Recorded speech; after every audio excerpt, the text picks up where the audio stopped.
Pour ne rien manquer, abonnez-vous maintenant. Sud Radio Berkov dans tous ses états, le fait du jour. Pourquoi on parle de cela ? Eh bien, on parle de cela parce que depuis octobre, et l'hebdomadaire Marianne l'avait relayé, une étrange rumeur avait surgi.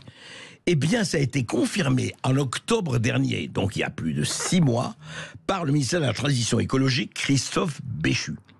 Qu'est-ce qu'il a dit à l'Assemblée ? Il a dit oui, il y a eu des rencontres au sommet de l'État pour discuter de la possibilité d'échanger de l'eau douce française contre des hydrocarbures étrangers. C'est-à-dire l'eau française contre du pétrole made in... un peu partout, voilà, made in Emirates, made in Saudi Arabia et autres, voilà. Et paraît-il, voilà, on l'a fait déjà, c'est commencé, les porteurs de projets, il y a eu mars et juin dernier, il y a eu des réunions. Et en fait, qu'est-ce que ça signifie ? On a demandé au sénateur Alain Houpert, bonjour Alain Houpert, vous êtes avec nous.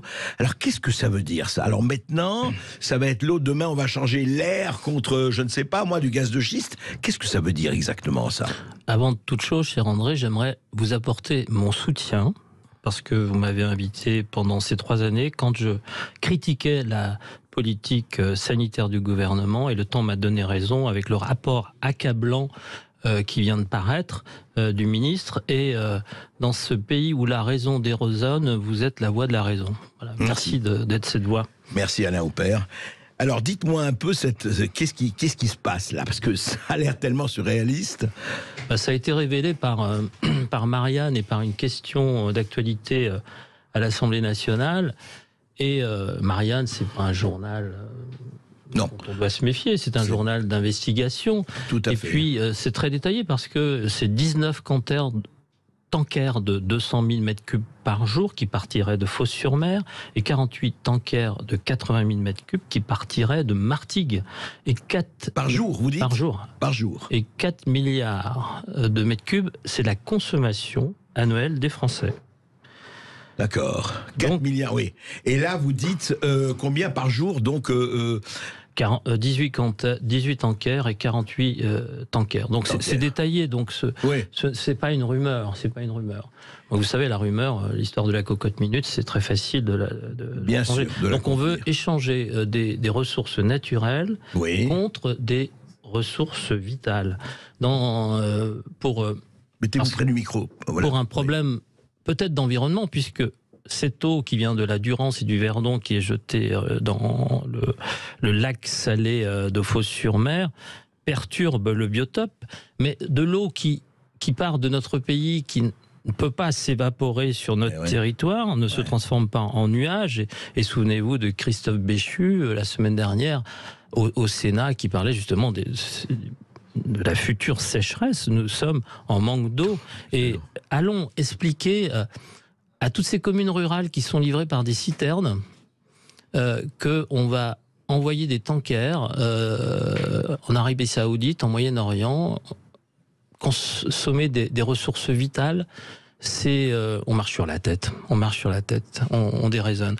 Donc ça me fait penser à Victor Hugo et Fantine, la mère de Cosette, qui vendait les cheveux et ses dents pour le donner aux Thénardier. Donc, et ça me fait penser aussi à la phrase de Coluche, parce qu'on n'est pas gouverné, on est administré par un chef d'État qui administre des humains comme des choses.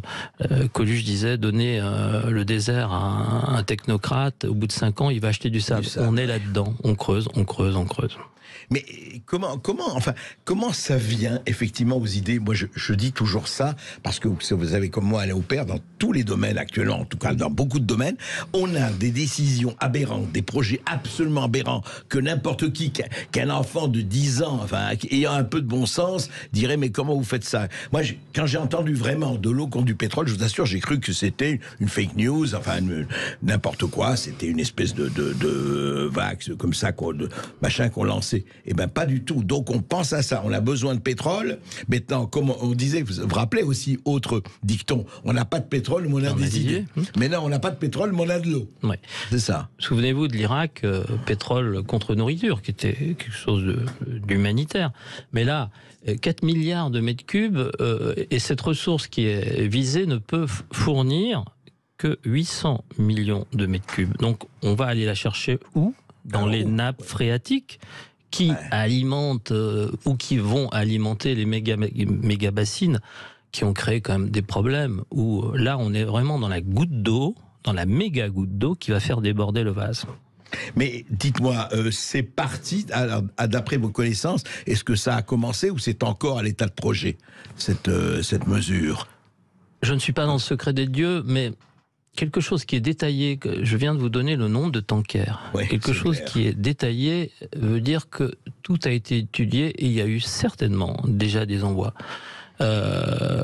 Donc il faut, c'est important de dire la vérité. Ce qu'on dit aujourd'hui, c'est important et de vérifier. J'aimerais qu'on puisse... qu'on sache un peu la vérité. Qu'on sache qu'il y a une enquête, parce que c'est la ressource vitale des Français. Nous sommes dans un pays où nous allons manquer d'eau.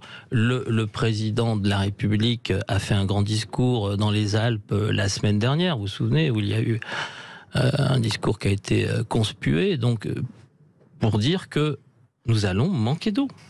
Donc nous allons envoyer l'équivalent de la consommation à Noël des Français au Moyen-Orient. Oui, 4 milliards, c'est ce qui est prévu pour être envoyé donc dans les Émirats, au Moyen-Orient ou ailleurs, c'est ça. Alors que si on regarde, vous connaissez bien Israël, nous sommes allés ensemble. Israël, c'est le premier pays de la dessalination de l'eau de mer. Il y a des usines fantastiques. Le deuxième pays, c'est l'Espagne, le goutte à goutte. Ouais. Il faut inciter ces pays qui ont besoin d'eau à aller la chercher dans l'eau de mer. Et ils en ont de l'eau de mer là-bas. Il y en a, et puis ça permettrait de faire refleurir les déserts. Et faire refleurir les déserts, quand on voit Israël, c'est la terre promise et c'est merveilleux.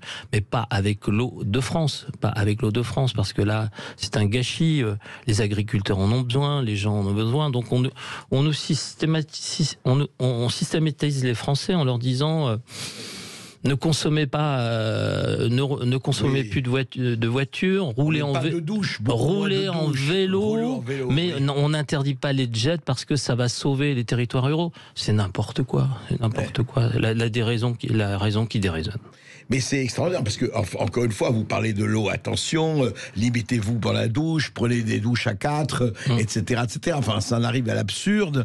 Mais ce qui est extraordinaire, alors, quand même, Alain Houpert, ça en dit long et élargissons un tout petit peu le débat et le domaine. Ça se sait depuis octobre dernier, puisque vous vous rappelez vous-même, et on l'a dit, et l'hebdomadaire Marianne l'a dit aussi. Comment il se fait, nous sommes en mars, nous sommes en avril, comment il se fait qu'il n'y a pas eu plus de protestations? Et je dis ça, je ne parlerai pas du secret des SMS entre Ursula von der Leyen et Bourla de Pfizer, on en a parlé, mais enfin... Qu'est-ce que c'est que cette culture du secret qui a toujours existé, bien, c'est pas nouveau, mais là qui a l'air absolument doctrinaire et étendue à tous les domaines de la vie, qu'elle soit politique, nationale, existentielle. Le secret, c'est important. Je sors du Sénat où on vient d'élire le futur président de la commission du secret défense. On a bien vu que la politique sanitaire a été classée secret défense. C'est comme la santé des Français, secret défense. Vous animez une émission qui s'appelle Omerta. C'est ça, où nous sommes dans l'Omerta. Il y a des choses dont on ne doit pas parler. Il y a des journaux d'investigation comme Marianne qui en parlent. Et heureusement qu'il y a des Français qui cherchent, parce que les Français ont de la mémoire, les Français sont curieux, qui cherchent dans les réseaux sociaux, qui cherchent dans les journaux. On peut se contacter par des voies un petit peu underground pour informer les Français. J'aimerais que le monde... ou les journaux nationaux s'en emparent. Et je vous apportais tout à l'heure mon soutien et vous m'avez invité, quelquefois nous n'étions pas d'accord. Le temps m'a donné raison, mais chaque jour, j'aurais aimé ne pas avoir raison et avoir tort. Oui, bien sûr. On se rappelle le domaine de la santé. Vous êtes radiologue, hein, je rappelle, et puis vous avez été poursuivi. Enfin, vous avez été invité pour cela, et on s'en rappelle. Et puis, tout ça va finir. Mais encore une fois, pour revenir à cette histoire de l'eau contre le pétrole, mais est-ce que demain, franchement, Alain Houpert, vous allez me dire, j'aurais vous dit ça il y a encore 6 mois, vous auriez dit, mais Berkov, vous fumez la moquette. Mais on ne va pas taxer l'air que nous respirons? Est-ce qu'on ne va pas arriver à un moment donné? Écoutez, vous êtes sénateur de Bourgogne. Bourgogne, on le connaît pour ses vins, on connaît pour beaucoup de choses, mais l'eau, et un peu partout, vous parliez de l'eau et de la ruralité. Mais aujourd'hui, est-ce que les agriculteurs, pas seulement en Bourgogne, partout, qu'est-ce que les ruraux, connaissent ce projet, savent que l'eau va aller dans les nappes phréatiques, parce que c'est ça le problème, vous dites, on va aller creuser dans les nappes phréatiques pour prendre le contingent d'eau pour exporter. Est-ce qu'ils le savent, à votre avis, ou ils ne le savent pas encore? Ben non, d'où ce qu'on appelle les lanceurs d'alerte.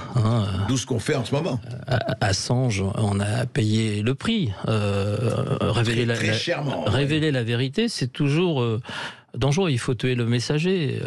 Vous avez tout à l'heure, c'est Guy Béard. Le premier qui dit la vérité, il sera exécuté. Donc il faut.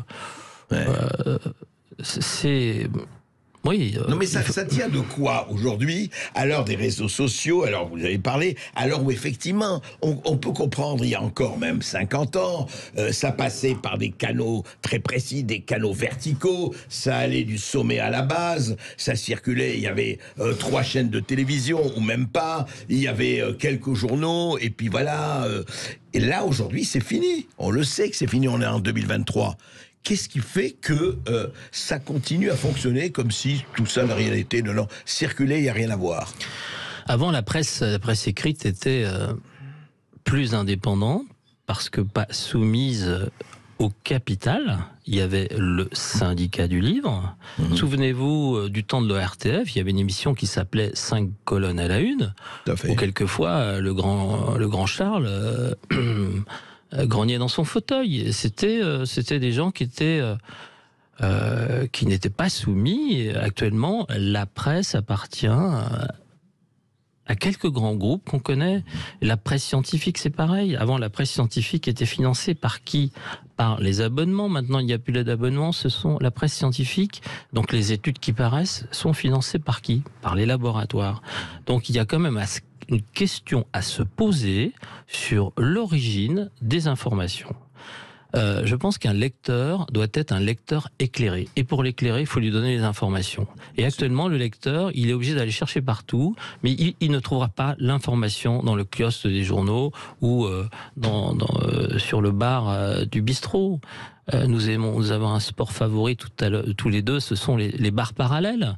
Mais c'est vrai qu'on lisait le journal, et maintenant, avant on disait, c'est vrai puisque c'est écrit dans le journal. Mais maintenant, non. C'est peut-être faux parce que c'est écrit dans le journal. Donc c'est une question à se poser. Je pense que le temps a changé, l'information a changé, la vitesse de l'information a changé, et il faut être très réactif et proactif. Et c'est le devoir d'un sénateur et d'un député d'être un relais des territoires, de relayer ce qui se passe sur les territoires et d'informer, d'éclairer les gens. Mais alors justement, Alain Houpert, revenons à l'eau, à cette eau contre pétrole, contre hydrocarbures. Qu'est-ce que vous, sénateur, qu'est-ce que vous, gens du Sénat, qu'est-ce que vous, députés, pouvez faire, et qu'est-ce que vous pensez qu'il pourra être fait pour un peu, au moins, limiter les dégâts, sinon les arrêter complètement? Franchement, malheureusement, je vais faire un aveu de faiblesse. Nous avons peu de pouvoir. Le pouvoir que le Sénat a eu, c'est de lever l'affaire Benalla et les cabinets de conseil. Qu'en est-il sorti? Rien, tout est caché. Donc il faut... Donc aujourd'hui, le Parlement n'a pas grande influence, faut le dire, n'a pas grand pouvoir. Ce qu'on appelle le deuxième pouvoir, pouvoir exécutif, pouvoir législatif, pouvoir judiciaire. Le législatif, non mais je vous ai un homme de franchise, d'honnêteté, Alain Houpert, il est extrêmement limité, alors aujourd'hui, c'est ça. Il est limité, et cette 5e République, on en voit les travers. Madame Borne a critiqué le président de la République et ne veut pas servir de fusible. C'est-à-dire qu'on est passé de la 5e République à la 3e République, avec des changements de pouvoir. Et actuellement, ce qui se passe, on cherche un Premier ministre qui va rassembler chez les Républicains comme dans la Troisième République. Souvenez de Gaulle qui avait vraiment tensé un de ses proches, Soustelle, qui allait être promu président du Conseil, qui, sur l'ordre de Gaulle, a retiré sa candidature. Mais... Voilà.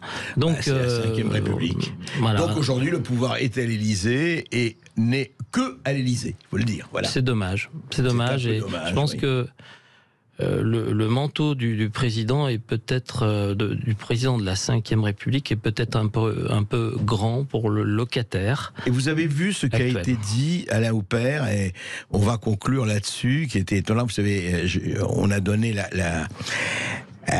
on a donné la diffusion, là. Il était à La Haye hier en Hollande, aux Pays-Bas, et il a commencé son discours. Je ne sais pas si on peut l'entendre encore. Écoutez. And our common values. Hello. I think we lost something. French democracy. Where did we lose it? I can answer this question Je peux répondre à cette question. If you give me some time. Mais accordez-moi quelques temps. Il peut répondre à cette question, et si vous me donnez un peu de temps, a répondu le président Macron. Mais ce qui est intéressant, c'est que à La Haye, même à La Haye, c'est pas là, c'est pas en France, c'est pas à l'Olympia ou ailleurs, et il y a des étudiants, d'ailleurs, qui étaient dans l'Assemblée, et qui a dit: où est la démocratie en France ? Et vraiment, c'est la question qui est le fil rouge de notre discussion, là. Vous parlez de La Haye, c'est le pays où Descartes a écrit son livre sur la raison, je pense, donc je suis. Le président de la République vient de Chine, où il prône la démocratie en Chine, et son ministre de l'Intérieur se bat contre la Ligue des droits de l'homme. On a vu des images où les personnes qui étaient dans la salle et une personne qui était dehors, la personne qui était dehors a été plaquée violemment.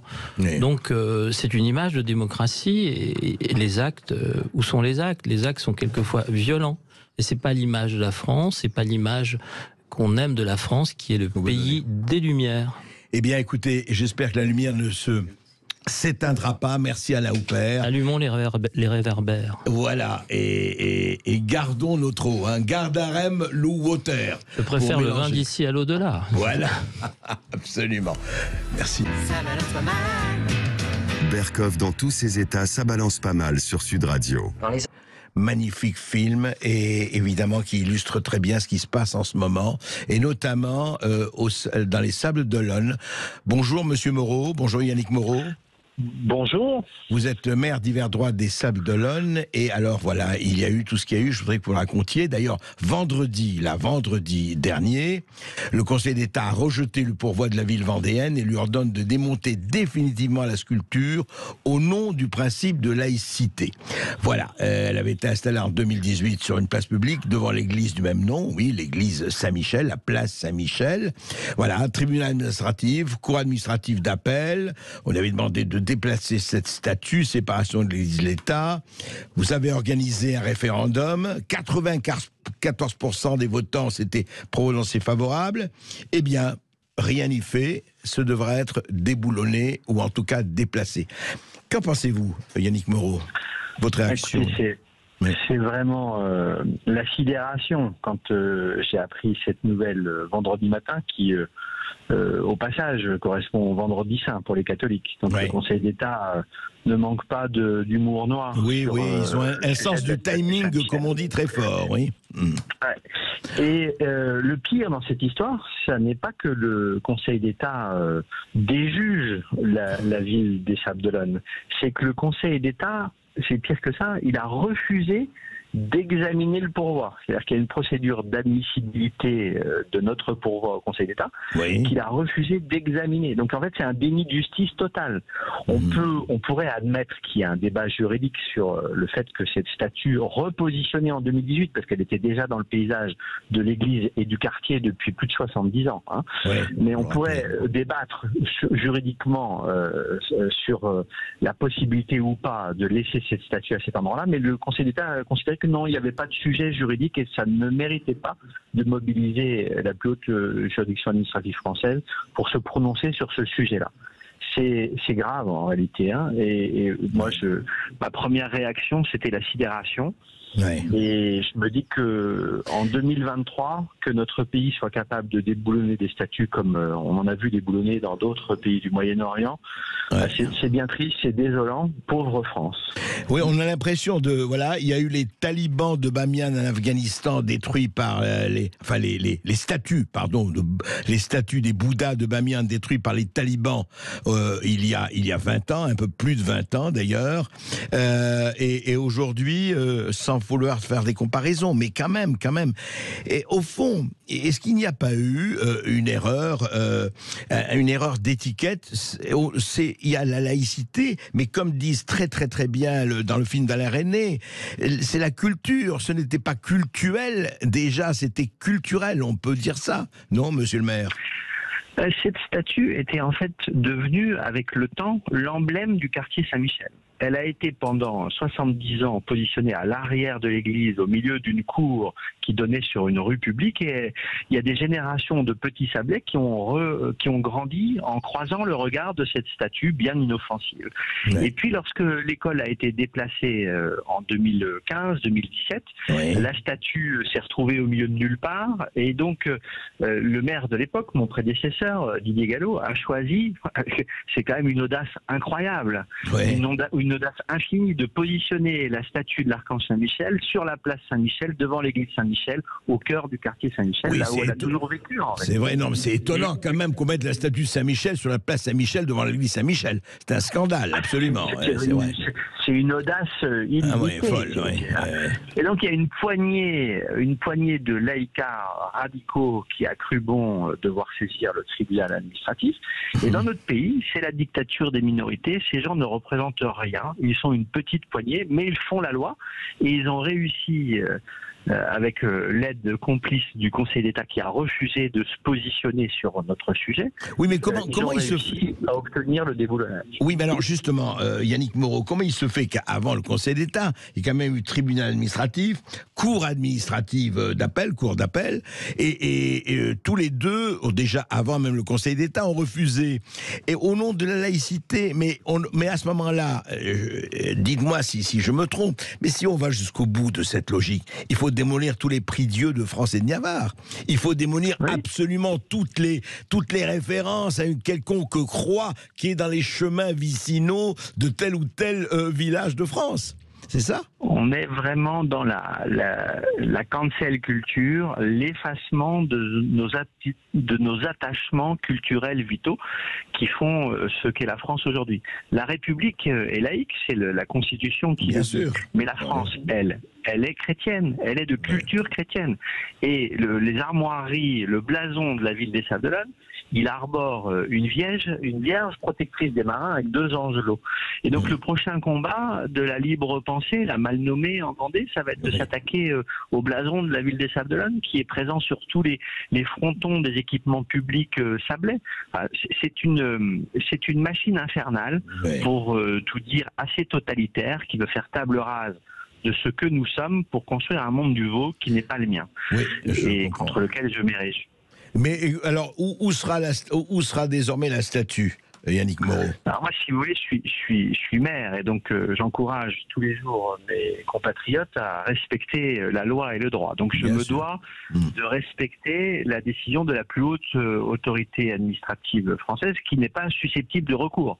C'est une décision de dernier recours. Donc je me dois de la respecter. Mais je vais le faire de manière, je l'espère, intelligente, pour dans le même temps, si vous me permettez cette expression mal à propos, en même temps respecter la volonté des Sablais qui, comme vous l'avez rappelé, à 94,5%, ont souhaité que cette statue demeure devant l'église Saint-Michel. Et donc il y a un chemin que je vais essayer d'emprunter pour satisfaire la décision de justice et satisfaire la volonté des Sablés. Oui, donc on verra encore la statue Saint-Michel dans les Sables d'Olonne. Enfin, pas loin, pas trop loin de la place Saint-Michel, quoi. Il n'est pas question qu'elle disparaisse, simplement il faut qu'elle apparaisse conformément à la décision du Conseil d'État et de manière à faire taire à faire taire en fait l'amplificateur de la haine de la culture chrétienne qui est celle portée par la libre pensée. Vous savez, au Sable d'Olonne, on a l'habitude des tempêtes. Parfois, certaines tempêtes sont meurtrières et elles sont douloureuses pour la communauté sablaise. Mais cette tempête-là, la tempête du wokisme, c'est la première fois qu'elle s'abat aussi durement et aussi violemment sur les Sables d'Olonne. Et c'est bien triste parce que malheureusement, ça va donner de l'énergie destructrice aux ayatollahs de la laïcité qui vont pouvoir se déchaîner dans bien des endroits ailleurs en France et en Vendée pour essayer de déboulonner notre culture. Tout à fait, mais monsieur le maire, l'important c'est que ces ayatollahs de la laïcité n'ont rien compris à la laïcité. C'est ça le problème. C'est qu'ils ont une vision et une interprétation totalitaire, comme on dit, de la laïcité. Séparation de l'église et de l'État, de la mosquée et de l'État, de la synagogue et de l'État, oui, mais ils n'ont pas compris que ce que vous avez, la statue de Saint-Michel et tous les prix Dieu, font partie du patrimoine culturel de la France, que les chrétiens le considèrent comme effectivement un patrimoine chrétien, mais la France, comme vous l'avez dit, est chrétienne depuis 1500 ans et plus, mais qu'au nom de cela, on fasse cette table rase, je dirais, indigne de la révolution culturelle de Mao Tse-tung, c'est quand même, alors je ne veux pas comparer, heureusement on n'a pas le nombre de morts, etc. Heureusement, et on n'arrivera jamais à ça, j'espère. Mais enfin, il y a quelque chose de grave, et très franchement, monsieur le maire, est-ce que ce n'est pas aussi le problème qu'il faut dire à ces gens, paraphrasant Michel Audiard, si les cons volaient, vous seriez chef d'escadrille ? Je suis bien d'accord avec vous. Le jour où on mettra les administrateurs de la libre pensée sur orbite, ils n'ont pas fini de tourner. Merci Yannick Moreau. Merci André. Max Chalais, écrivain pour son livre Le monde de la prostitution. Bonjour Max Chalais. Bonjour. Alors, le monde de la prostitution, de la violence à l'illusion, aux éditions de Paris. Alors attention, Max Chalais, c'est un encyclopédiste. Il nous amène un tome 1 qui fait déjà 500 pages pratiquement, et il nous annonce le tome 2 et le tome 3 dans les prochains mois. Et c'est franchement un travail formidable qu'il a fait Max Chalais, parce qu'il raconte toute l'histoire de la prostitution, et vous savez qu'il est plusieurs fois millénaire, on va en parler avec lui, et ce qui se passe entre proxénète et client, et c'est une histoire formidable, parce que, en fait, c'est presque... Alors, on ne savait pas ce qui se passait dans les grottes de Lascaux, on ne savait pas s'ils existaient, mais enfin, c'est presque l'histoire du monde, l'histoire de la prostitution. Après, aujourd'hui, ah oui, on ne peut plus en parler, non, ça se fait pas, si ça se fait. Vous savez, le réel frappe à la porte, je le dis tout le temps, et quand vous le masquez, quand vous fermez portes et fenêtres, comme on fait certains woke, eh bien on ne voit plus rien, et après on la reçoit vraiment grave. Et alors, vous avez raconté tout, les perversions, les travestis, les lords bourgeois, les images du proxénète, et c'est vraiment un bouquin que je vous recommande, parce qu'il est bourré d'informations, et encore une fois, le tome 2, le tome 3, on va parler des langages extraordinaires, le langage des prostituées, le langage des proxénètes, le langage des clients. Et il y avait, je sais pas, Max Chalais va nous en parler, mais dites-moi, Max Chalais, au fond, d'abord, c'est une œuvre d'encyclopédie, ça vous a pris combien de temps pour écrire ça, dites-moi? Une trentaine d'années. Ouais. À peu près. Je suis parti sur ce problème-là parce que j'étais très jeune, fasciné par l'importance de l'image de la prostituée dans la littérature. Et qui ne correspondait pas à son importance démographique. Donc une fascination qui m'a interpellé, littérature grecque, allemande, anglaise, française et tout. Et donc je me dis, pourquoi ce personnage est-il au centre de la fascination littéraire, littéraire, mais artistique, oui, cinématographique. Bien sûr. Donc à partir de là, il fallait remonter, voir son importance dans l'histoire. Et donc, voir ses pérennités. Et pourquoi ces pérennités? Alors, on va en parler tout de suite après cette petite pause. L'histoire de la prostitution, c'est absolument fascinant. À tout de suite. Et restez bien avec nous. Vous avez la parole au 0826 300 300. Vous nous appelez sur Max Chalais pour son livre Le monde de la prostitution. À tout de suite sur Sud Radio. Et un personnage qui a mis le monde dans tous ses états depuis des millénaires, la prostituée. Ou le prostitué, d'ailleurs, il y a eu aussi bien des garçons que des filles, des mâles que des femelles.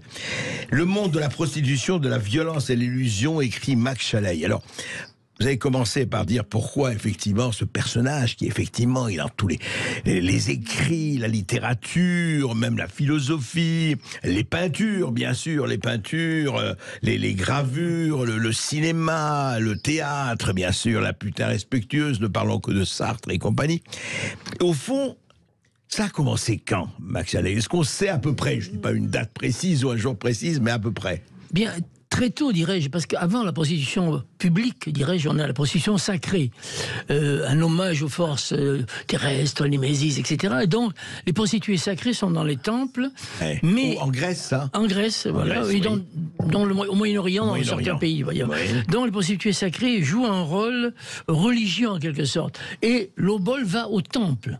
Et donc, on a là une autre forme de prostitution qui basculera assez vite. Encore que, il faut savoir que des pays n'ont jamais connu la prostitution. Quand vous dites, attendez, les prostituées sacrées, mais elles se livraient à des clients, des clients qui passaient, mais c'était l'obol d'aller au temple. Donc, oui, ce qu'elles touchaient au temple. C'était un le hommage... temple était le proxénète de l'époque. Voilà, il y en aura d'autres par la suite. Ouais. Mais, si vous voulez, effectivement, on a des pays, des civilisations qui n'ont pas connu la prostitution, où le mot prostituée n'existe même pas. N'existe pas. Par exemple? Eh bien, chez les peaux-rouges, en Mélanésie, dans un certain nombre de pays, au Tibet, etc. On n'avait pas tout ça. Les Chinois ont introduit la prostitution au Tibet, en envahissant le Tibet, évidemment. Mais on a donc, il y a l'hospitalité sexuelle, remplacer la prostitution, mais il n'y avait pas de dû, il n'y avait pas de paiement. Il n'y avait pas de paiement, oui, d'accord. On offrait, alors parfois la femme, évidemment c'était une offrande qui était un peu dirigée, dirais-je, mais enfin il n'y avait pas la vénalité à la clé. Je peux dire que la prostitution publique, vénale, existe avec l'apparition de la cité, avec la Grèce. Donc la Grèce les villes existent, concentration de population, donc il y a le couple, lui qui est intouchable, mais il y a tous les gens qui affluent dans les villes, qui vont former un prolétariat avant la lettre, et qui donc ont besoin de ces actions. Et Solon, 640 avant Jésus-Christ, est le créateur du bordel, le dictérion.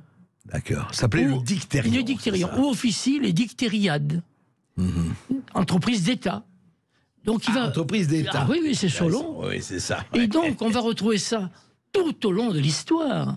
On va le retrouver avec Napoléon qui va s'inspirer de la législation de l'Antiquité qui va perdurer jusqu'à 1946 en France. Donc on voit une continuité, toujours au nom... Donc depuis Solon, depuis donc 2000, pratiquement 2000 ans, c'est ça, 2000 ans de prostitution, oui, d'accord. Et donc, parce que la femme grecque est intouchable, donc... il y a toute cette population en rut, qui n'a pas de femmes, et bien pour la soulager, on crée le bordel. Oui, mais le bordel, il y a les femmes grecques. Alors, c'est surtout des captifs et des esclaves. C'est ça, d'accord. Soigneusement, on va éviter d'employer des proxénètes. Alors, il y a évidemment toutes les esclaves, tous les captifs lors des guerres incessantes, les enfants vendus, volés, etc. On va retrouver ça tout au long de l'histoire, d'ailleurs. Et donc, c'est une administration qui supervise tout ça. On aura des proxénètes également qui vérifient tout ça. L'héritage grec va se perpétuer dans la Rome antique. Et là, la Rome antique la prostitution va exploser. Ah oui, beaucoup plus importante. Plus importante encore. Alors on a une position féminine, mais masculine aussi. On l'a en Grèce, naturellement, mais surtout à Rome, où là, le stupre devient généralisé. Y compris chez les Borgia, par exemple. Alors ça, c'est beaucoup plus tard. Oui, on va le retrouver aussi. Mais dans le monde latin, et beaucoup d'auteurs latins se font l'écho de cette prostitution. On l'a déjà chez Terence, chez les Grecs, mais on l'a aussi chez Martial, chez Juvénal, chez Pétrone. Le Satyricon. Comment? Le Satyricon. Voilà, absolument. Oui. Et on bute à tout moment, chez les auteurs latins, en permanence, chez les auteurs grecs, Aristophane, etc. Et donc, c'est un univers omniprésent. Et qui protège donc la femme grecque intouchable. Pareil. Comme la femme romaine. La femme romaine intouchable aussi. Donc, à part quelques femmes qui vont s'émanciper, mais en général, il s'agit de protéger les femmes respectueuses, si l'on peut dire. Respectables. Tout au long de l'histoire, on aura ce souci, il faut préserver la morale. En fait, préserver le foyer. Le foyer. C'est-à-dire, monsieur peut s'envoyer en l'air ailleurs, mais alors, attention. évidemment, les hommes auront... On est en société patriarcale, les hommes prendront des libertés qu'ils ne toléreront pas chez les femmes, naturellement. Ça, alors, les quelques femmes qui vont s'envoyer en l'air, comme on dit, eh bien, ce seront... Messaline, sous-entendu, est-ce que c'est vrai, est-ce que c'est pas Tacite qui raconte des histoires, c'est un problème. Mais elles seront vilipendées. Certaines femmes abandonneront, suivront des gladiateurs, se feront prostituer, mais ce sont des femmes là, qui incarnent une certaine malédiction. C'est ça, oui, je comprends. C'est pas la généralité. Oui, c'est la femme maudite, quoi, voilà. un peu. Oui. Mais la plupart des femmes filent doux, et c'est les hommes qui s'envoient là. Mais donc la prostitution est totalement quotidienne, acceptée, elle est partout, quoi. Partout. Alors il y a pour les classes supérieures, en Grèce, dans les Olétrides, on a dans tous les pays, on l'a en Rome aussi, on l'a au Japon et les geishas. Ça, c'est le plus sexuel. On a à la fois, il y a la beauté, il y a le savoir-dire, le savoir-faire, la danse, éventuellement, chez les Olétrides grecs. Mais on a aussi, pour l'immensité des prostituées, seront des dictériens de bas étage, des pauvres femmes, des pauvres filles, raptées, volées, et qui seront C'est un peu l'abattage, comme on dit. Ça sera l'abattage. Ouais, à Rome, et il y a des séquences, certains auteurs latins décrivent ces prostituées de bas étage. Elles sont répugnantes, elles mangent des bouts de pain rassis, elles sont pieds nus. Ce que l'on trouvera au XIXe siècle à Londres. Oui. La Londres de Dickens, Vallès en parle quand il est à Londres. Les prostituées sont vêtues en sac, avec des vieux sacs, pieds nus dans la boue. On a cette exploitation de la femme tout au long de l'histoire. Tout au long de l'histoire. On va continuer d'en parler, c'est absolument passionnant. Après cette petite pause, à tout de suite. Et vous avez la parole pour interpeller Max Chaleil sur son livre Le monde de la prostitution, 0826 300 300. Vous nous appelez 0826 300 300. À tout de suite sur Sud Radio. Les carottes sont cuites. Les carottes sont cuites. Sud Radio Berkov dans tous ses états. Cet incroyable monde de la prostitution, on en parle avec Max Chaleil et son livre. Encore une fois, le tome 1 qui vient de paraître aux éditions de Paris, Le monde de la prostitution, de la violence à l'illusion. Et vous allez retracer, il y aura un tome 2 et un tome 3, c'est énorme. Et alors justement, on parlait donc de Rome, de la Grèce antique, de Rome. Et alors, on peut pas raconter toute l'histoire, il nous faudrait 10 heures, mais reportez-vous au livre, vraiment, il vous raconte tout.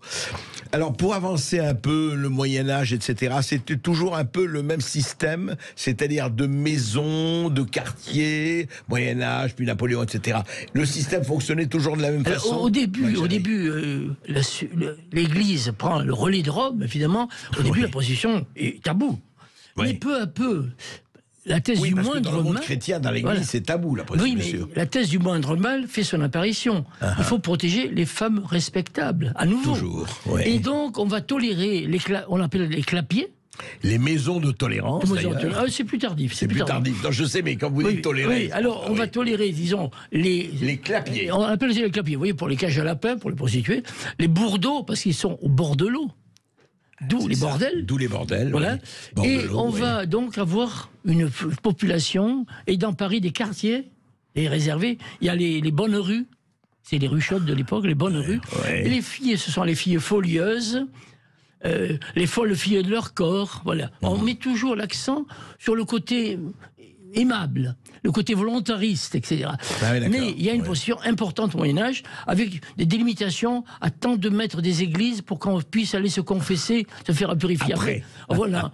Et bon, on a aussi... 3 pater et 10 ave. Et on voit très bien, par exemple, à Rome, la Rome papale, où il y a beaucoup de prêtres, on constate que leur position se porte très bien. Donc la clientèle est évidemment particulière. Mais donc, tout au long de l'histoire, ça va se prolonger avec des tentatives d'éradication. Saint-Louis devra se résigner, tous les rois seront se résigner, et on arrivera peu à peu à la Révolution. Le palais royal, au moment de la Révolution, est infesté de prostituées, effectivement. Alors là, Robespierre essaiera aussi de limiter ça, l'incorruptible. Alors on propose de les réformer, en leur lisant des textes patriotiques. Ah bon? Ça marche pas beaucoup. Voilà. Il y y a toujours des proxénètes qui sont là, omniprésents tout au long de l'histoire. Tout le temps. C'est-à-dire qu'il y a eu tout le temps des proxénètes. Oui, pour alimenter, on dit toujours que les filles auront d'elles-mêmes portion. C'est faux. L'immense majorité s'est orientée, s'est dirigée. Dans les proxénètes, les greluchons, à l'époque du directoire, c'est les greluchons. Ouais. Voilà, donc on a des noms chaque fois qui véhiculent. Et après, ça va continuer. Napoléon va enfin remettre un peu d'ordre, c'était parti un peu en quenouille. Il va remettre d'ordre en s'inspirant de la Rome antique. Et la législation que fera Napoléon tiendra de 1808 à 1946. Et sera imitée par un nombre de pays dans le monde. Et c'était quoi, en quelques mots, la législation c'est une organisation, il y a des maisons closes, et donc une organisation, les filles sont astreintes à des horaires, et donc sous surveillance, elles ne sortent pas comme n'importe comment. Il y a quelqu'un qui dirige la maison, c'est plutôt une femme de bonne respectabilité. Il faut que c'est pas un homme, même si l'homme dessous, c'est lui qui fait derrière, Et donc, ça fonctionnera jusqu'à l'abolition des maisons closes. Jusqu'à l'abolition, Marthe Richard, en 1946. Mais les maisons continueront d'une autre façon. Bien sûr. Après, ce sera des hôtels de passe. Après, on aura... Puis quelques noms célèbres comme Madame Claude. Alors, on aura des maisons clandestines, entre guillemets, tout le monde est au courant. On aura des maisons d'abattage à la goutte d'or pour les travailleurs immigrés, où les filles étaient astreintes à des cadences 80, parfois 100 clients par jour. Par jour. Incroyable. C'est-à-dire 5 minutes... L'abattage, quoi. L'abattage. Et donc, là aussi, une population exploitée à outrance. Donc, ce n'est pas la femme volontaire. Là, c'est vraiment des victimes. Et on va continuer. Après, évidemment, la rue Saint-Denis se tarit. Il y aura plus... La position change un peu de nature. Elle va d'abord... Le téléphone, après, Internet va arriver. Et donc, ça sera beaucoup plus organisé par rendez-vous que l'on se fixera sur le téléphone ou sur Internet. Oui, aujourd'hui, c'est ça. Oui. Et donc, on aura moins de prostitution de rue, moins de prostitution visible. Le but, essentiellement aussi du pouvoir, c'est de tarir la prostitution visible, qu'on ne la voit plus. D'invisibiliser. Voilà. Si on ne la voit plus, c'est qu'elle n'existe plus. Voilà. On a cette vision... Oui, parce qu'on voit très bien dans les rues de Paris, la rue Saint-Denis, il y a encore 30-40 ans, c'était peuplé. Voilà, c'était peuplé. Terminé, depuis le Moyen-Âge, ça n'avait pas changé. Maintenant, ça c'est un magasin de fringues et autres. Mais la prostitution s'est déplacée. Dans les banlieues aussi, il y a beaucoup. Et puis, il y a les salons de massage, etc. Les salons de massage donnent lieu aussi de lieux de prostitution. Pas tous forcément, bien sûr, mais il y a évidemment une floraison, et puis des filles qui tapent sur Internet, avec Uber, on va se balader d'hôtel en hôtel, on aura donc une invisibilité relative, et un proxénétisme qui va rajeunir. Les banlieues vont fabriquer de jeunes proxénètes, on a des proxénètes de 15-16 ans maintenant, et qui prostituent leurs copines et tout. Donc on a une nouvelle forme de prostitution qui est intense, mais qui est pas aussi visible. Mais quand on voit les arrestations, les réseaux, les gangs, la police arrête quand même énormément de réseaux de proxénètes. C'est les mêmes un peu, la drogue et la prostitution. Alors, pas forcément les mêmes, mais c'est souvent les mêmes vecteurs au niveau. Il y a une porosité quand même. Une porosité, bien sûr, bien sûr. Et en même temps, au niveau des passeurs, au niveau des réseaux, on a souvent des similitudes. D'accord, oui, bien sûr. Et au fond, c'est extraordinaire, parce que c'est l'histoire de la prostitution, effectivement, qui est toujours là, et qui, on se dit, sera toujours là, aux grandes dames, effectivement, d'un certain nombre de gens. On peut comprendre, et je veux dire, effectivement, la prostitution, je veux dire, c'est ce côté couché pour de l'argent, hein, mais ça se pratique à tous les niveaux de la société, cher Max. Oui, encore que je fasse un distinguo entre un prolétaire, un salarié, c'est contre de l'argent. Là, c'est contre de l'argent, c'est l'intimité que l'on donne. C'est quand même très différent. Bah, bien sûr. C'est très différent. L'intimité, et puis, quand on voit les pratiques exigées par certains clients, on est dans la bestialité. C'est vrai. Donc, c'est un salariat très particulier. Non, moi, quand je disais que ça continue, etc., c'est-à-dire que, évidemment, c'est pas un salariat. Non, ce que je dis, c'est d'ailleurs le problème de se livrer pour de l'argent. Mais est-ce que ça n'a rien à voir? Mais quand même, une jeune femme ou un jeune homme qui couche avec sa patronne, mettons un jeune homme, pour la promotion canapé, est-ce que c'est de la prostitution ou pas? Non, je ne dirais pas que c'est la même forme de prostitution répétitive. On peut dire qu'il y a prostitution quand il y a vénalité et répétition. Et non-choix. Et non choix, bien voilà. sûr. Ça, c'est sûr. Quelqu'un qui va coucher à son patron pour arranger un petit peu sa carrière. Situation. Ouais. Là, voilà. Mais là, c'est quand même très différent. D'accord. Donc, c'était un problème qui se pose, qui me semble être... on est allant aux antipodes. On voit très bien qu'on veut régulariser tout ça, et on parle maintenant plus de prostituées, mais de travailleuses sexuelles. Oui, on voit très bien pourquoi. Travailleuse sexuelle, c'est un travailleur comme les autres. Et certaines revendications demandaient que la sécurité, la retraite, etc. Veut dire installer dans le paysage social une forme de travailleur particulier, sauf que ces travailleuses vont faire des pipes aux gars, mais ce sont des travailleuses. C'est ça. Un peu poussées quand même. Mais enfin, vous ne serez pas pour la syndicalisation des travailleuses sexuelles? Ça, c'est demandé en Allemagne, par exemple. Vous savez, l'Allemagne est une organisation de la prostitution extraordinaire avec les Eurocenters. Oui, les Eurocenters. Des monstres, les Eurocenters, certains Eurocenters ont 200 à 300 filles. Ouais. C'est colossal. C'est une usine, quoi. C'est une usine. Il ne faut pas oublier que les Verts favorisent la prostitution en Allemagne. Ah oui? Oui, ils sont partie prenante. C'est quoi, ça fait partie de l'écologie, ça diminue le CO2? Peut-on penser. Mais c'est extraordinaire de voir ces trucs-là. On a eu des députés vertes qui prônaient la prostitution comme épanouissement de la femme. On l'a en France aussi. On a même, Badinter a dit un jour que c'était...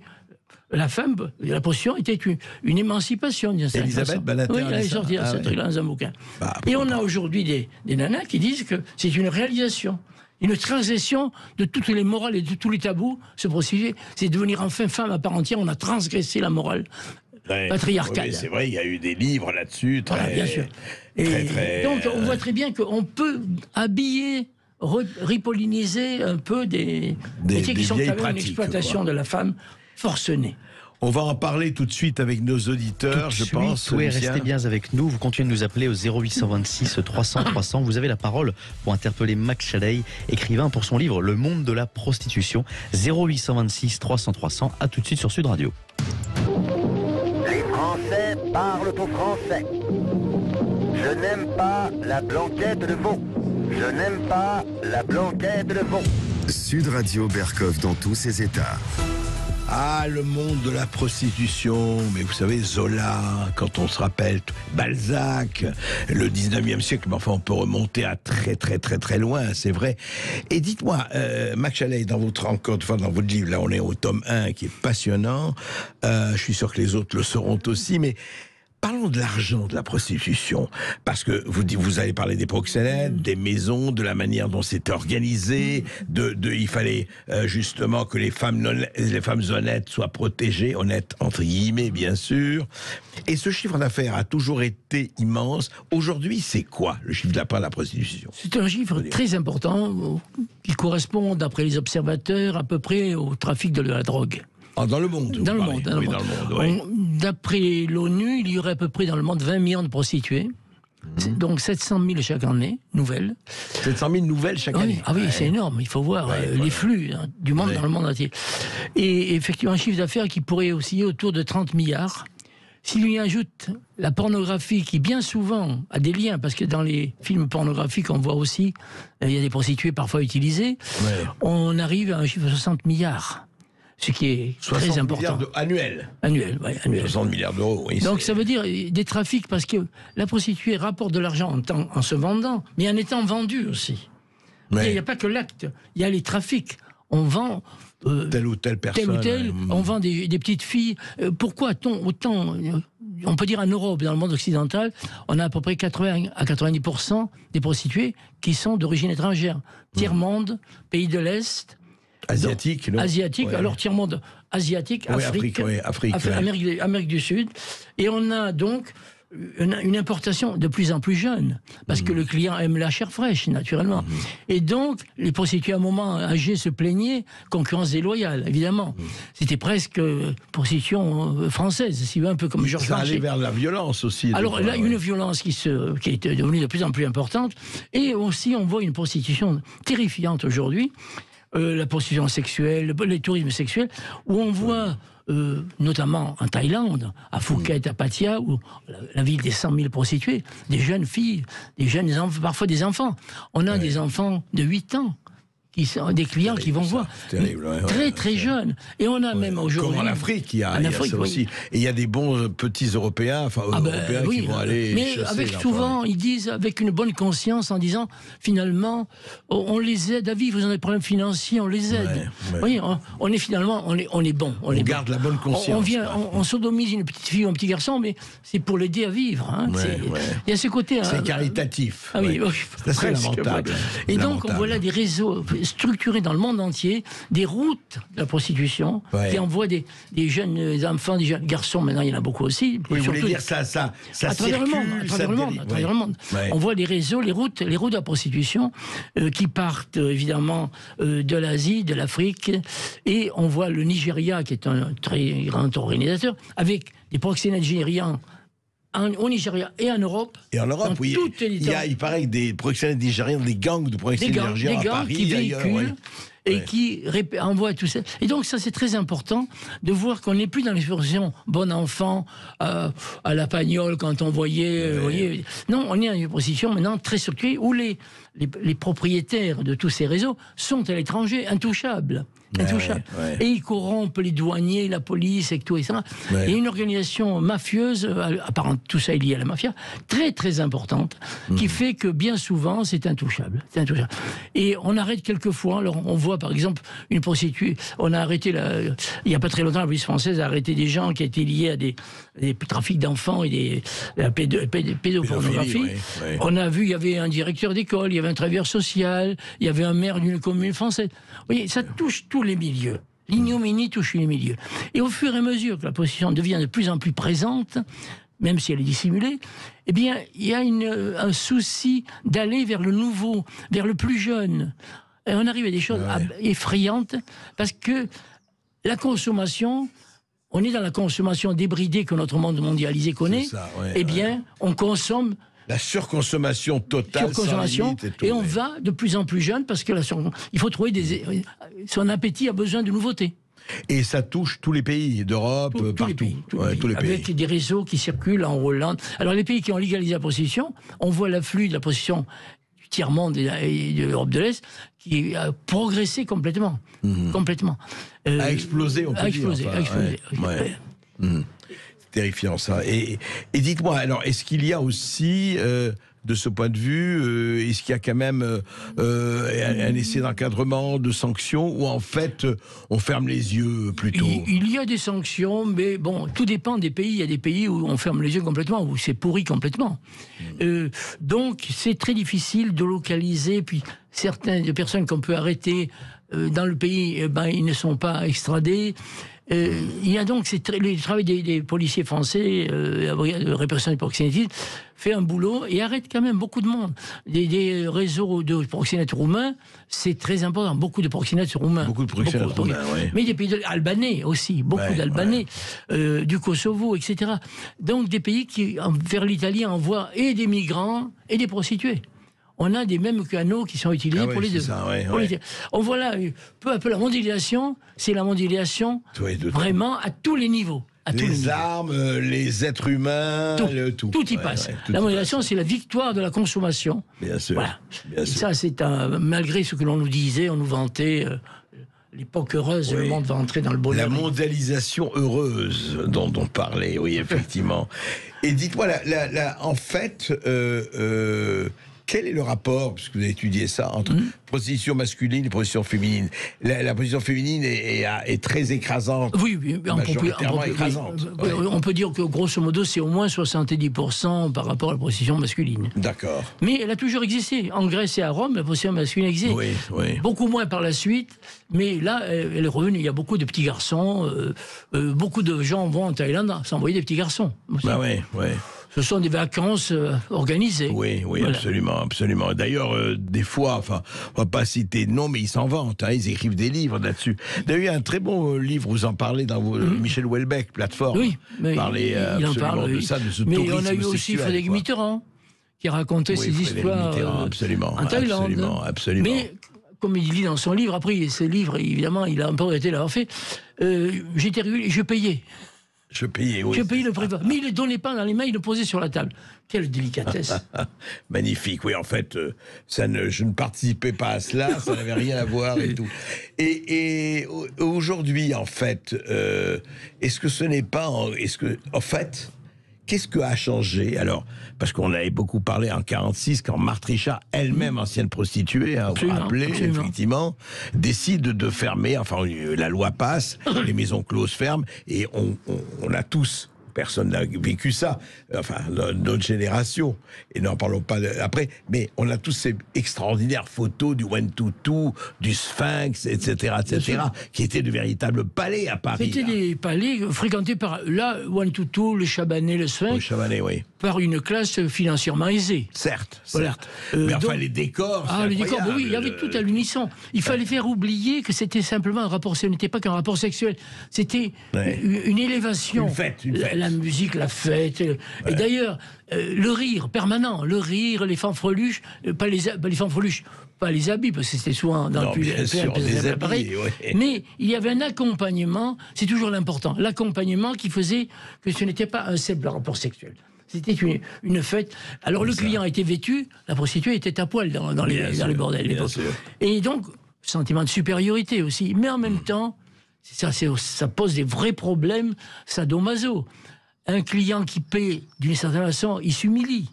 Mais en même temps, comme il paie, il se valorise. Donc il est en permanent, le client, entre sadisme et masochisme. Entre ballotté, entre sadité et... Suis-je le dominateur ou suis-je le dominé? Alors, ça m'a passionné, les rapports entre clients proxénètes et prostituées. Parce que là, on a une population très curieuse, où finalement, le proxénète est l'intercesseur entre la prostituée et le client d'une certaine façon. Le client jalousant le proxénète, parce qu'il a accès à la prostituée gratuitement, il lui doit payer. Il y a un côté facile. Et en même temps, la prostituée, il rêve de s'embrouger, de devenir une femme normale. Et le proxénète aussi. Mais n'oubliez pas qu'il y a eu des prostituées qui ont fait de très beaux mariages. Quelques-unes. Quelques-unes. Voilà, c'est l'exception qui confirme la règle. C'est plutôt dans des hauts de gamme. C'est plutôt les call girls, c'était plutôt les grandes horizontales, etc. Les escortes. Les escortes. C'est peu le cas, très rarement le cas dans la prostitution de base. Bien sûr, bien sûr. Et au fond, ce voyage, on va en reparler quand vous serez... Mais ce voyage à travers ce monde-là, vous diriez quoi? Que c'est au fond la zone d'ombre, enfin on ne fait pas du jugement moral là, mais c'est la zone d'ombre du monde, enfin c'est quoi? C'est au fond, c'est indissociable du monde, de l'existence quotidienne presque. Alors c'est ce dont je parle, moi, et j'insiste beaucoup au début sur les sociétés qui n'ont pas connu la prostitution. On peut me dire que cette société, entre guillemets, primitive, mélanésienne, Comanche, etc., certes, mais la prostitution n'est pas forcément... S'il y a liberté sexuelle, la prostitution n'est pas obligatoire. Non, bien sûr. Souvent, c'est la concentration qui fait, la morale est triquée, qui fait qu'il y a c'est du jaillissement. Mais la prostitution, le défouloir, quoi. C'est que la société patriarcale se déploie en sa plus. La femme, là, est réduite à sa plus simple expression. Là, vraiment, je trouve que c'est intéressant de voir la condition de la femme, et non pas, comme aujourd'hui, certaines bobos féministes qui applaudissent. Je pense que là, il y a un problème quand on voit... Les prostituées sont des femmes tout au long de l'histoire qui se sont battues. La commune, il y a des prostituées qui tiennent les barricades de la commune. Le FLN, la guerre d'indépendance algérienne, beaucoup de femmes font la guerre. Et après, le FLN les rétrograde dans les foyers, parce que c'est fini la comédie. Maintenant, rentrez la niche. On voit tout ça, est passionnant. La cuisine aux enfants, quoi. Et on voit tout ça. Et moi, je trouve qu'aujourd'hui, ce qui se passe dans le monde, en Iran, en Afghanistan, le rôle des femmes... La prostitution ne sera vaincue que par les femmes, avec l'aide des hommes. Pas du tout, c'est pas refaire un matriarcat à l'envers, faire un patriarcat à l'envers. Je crois que le combat, c'est d'abord la dignité de la femme. Si les femmes veulent se prostituer, n'oublions pas qu'en France, la prostitution est libre. Absolument. On peut se prostituer. Mais qu'on y soit contrainte, c'est un autre problème. C'est clair. Merci beaucoup, merci Max Chalais. Vraiment un livre à lire, un livre passionnant. Le monde de la prostitution, Lucien. Oui, Max Chalais, écrivain pour son livre Le monde de la prostitution. Merci, chers auditeurs, d'être toujours aussi nombreux à nous écouter. Vous pouvez retrouver notre émission sur YouTube ou en podcast sur Sud Radio. Et tout de suite, l'émission de Brigitte Lahaie. À tout de suite sur Sud Radio. Sud Radio. Parlons vrai.